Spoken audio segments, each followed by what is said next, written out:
Hey guys, welcome back to a new video. Today I wanted to share my build in progress, which is a Kinetic Blast Warden, and it is definitely not complete yet. I'm only level 94 and there's still a lot of gear that I have not got, like a Nimbus, which is a huge boost to my DPS, and also my passive tree is still missing like one more jewel. So I'll go over the build and the gear towards the end of the video, but just really quick here, I just want to show you a map. Now, let's see here, we're running, okay. As a disclaimer, this is not a boss killer, so we are not known for our single target, but more so we are a mapper. So the goal of this build was to map really quick, farm a lot of gold, and move fast as well. That's why we have a headhunter, and but yeah, just want to lay that out there. It's not known to be dealing like insane single target.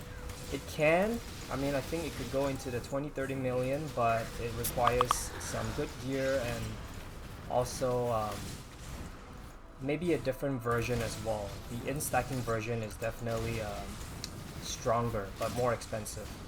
So the other motivation for this build is actually to build defenses as well.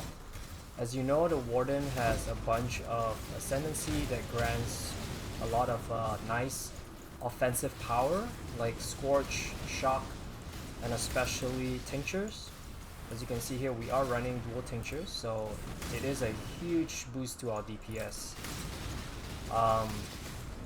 But yeah, however, because of all the offensive focus, Warden doesn't have much defensive capabilities in its ascendancy. So what I'm building around is around doppelgangers, guys, and I'll talk about it later.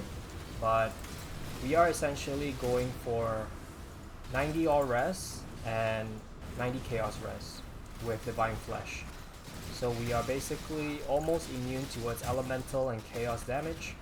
And for physical damage, we mitigate it slightly with doppelgangers, guys, and we do some conversion on our helmet, so we are quite tanky, and I'll go over the numbers at the end. But as you can see here, the clear fuse really nice. Kinetic Blast with fork feels extremely good. Oh man. However, as you can see here, it does cause us to lag out every now and then, and that's unfortunate. Wow, look at that frame drop. This is what single target looks like. It's nothing great, but with Avatar of the Unbound Avatar, it is quite nice. Okay, so again, this is a Kinetic Blast build. There are better skills out there, I'll say it right now. Lightning Strike, Frost Blades, those are probably better all around the builds. But I wanted to play Kinetic Blast because of the clear, and I think it's just aesthetically pleasing skill to play. And you don't always have to play the strongest build in the game. You have to have fun, and you pick your battles, right? So what do we have here? We have a fire and cold conversion to lightning via a sublime vision, purity of lightning sublime here that converts 30% of a fire and cold to lightning. Pair it with a Watcher's Eye that converts 20% of fire and cold to lightning. That's 50% total. And we're converting the rest via Divine Flesh on a Glorious Vanity. So 100% of our elemental, 50% of our fire and coal are converted to lightning, and 50% of it is converted to chaos. And because of Divine Flesh, we are going for 90 chaos res. I'm missing a Megalomaniac here with Born of Chaos, which will give us 89, and I'll get that 1% probably from somewhere. I haven't decided where yet, but we're gonna go for 90 or chaos res, and lightning res we have 88, but technically with this unique enemy presence we get 2 extra maximum lightning res, which puts us at 90. So we are very, very tanky towards elemental and chaos damage. For physical damage, doppelgangers, guys, grants us 40% less physical taken and 40% less chaos damage taken as well.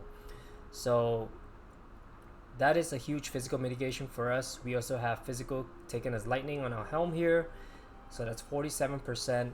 And then we have some block, I believe 30% block.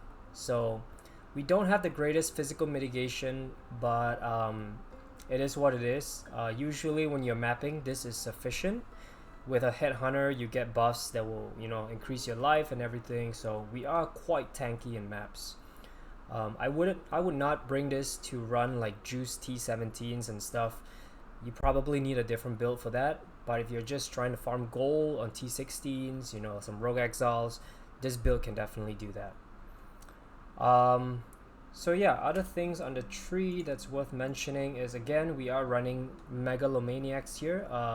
Two of them here that grants us Born of Chaos along with Wizardry. So these are the two keynotes here that will grant us maximum chaos res and maximum lightning res. And the reason I'm running Wizardry is because we could run a Topaz Flask and drop perhaps one of these notes here, but I wanted consistent, or rather consistent lightning res cap. I do not want to rely on a Topaz Flask, because if you have reduced flash charges gain in maps and stuff, that will cause you to take more damage. But yeah, that's that. And then we have a large cluster here. We are running Forbidden Flesh and Flame with Avatar of the Wilds. This is a huge damage boost for us. I would highly recommend fitting this into your build if you can, because again, Kinetic Blast has low single target, and you need a skill like that to get you through a boss. Thread of Hope with a massive ring here is quite a nice tech, because we're able to grab 10% pen, some movement speed and crit here, suppression, movement speed, attack speed, accuracy, accuracy here, nice 7% life there, and another 10% life there. So this is quite a neat Thread of Hope. This here is an Unnatural Instinct. We get a lot of nice notes here, like as you can see, 12% life, accuracy, dex in, crit chance. Just a very nice place to put it. Yep, Glorious Vanity with Divine Flesh, I talked about that. And then Ancestral Vision, so we are ailment immune as well. Stun Avoidance, we're not stun immune. And the pathing here for this build is not ideal, because as you can see, we are stretching our tree quite far apart, and all these int nodes are not exactly optimal. I'm still deciding, but I am very starved on jewels. I need every jewel socket I can, and that's why I have to get this as well, because we're running Forbidden Flames, we're running our Sublime Watcher's Eye with Ancestral. There's just a lot of jewels that's needed in this build. So that's not very optimal, and that's why I think it's a stretch trying to make Kinetic Blast work in this build. But this is what we landed on so far. Now as for the gear pieces, just a basic wand. I have not had the Haunted mod on it yet, because I haven't been able to afford it. Sorry about that. This amulet here is pretty cool. It's a dual anoint amulet with prismatic skin and prism weave. I don't know if there's a lot of choices you can get, but I think at least for one of them you want to get the max res if you're going to go with my build. You can either get prismatic skin here, or you can get nomadic teachings over here. Let me just make this straight real quick.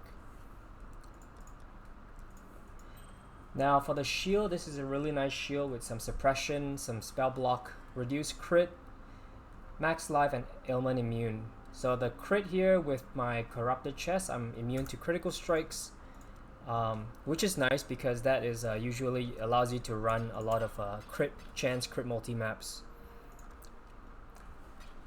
As for the rings, we have going for some attribute, strength, accuracy, max life, and chaos res. Same thing here.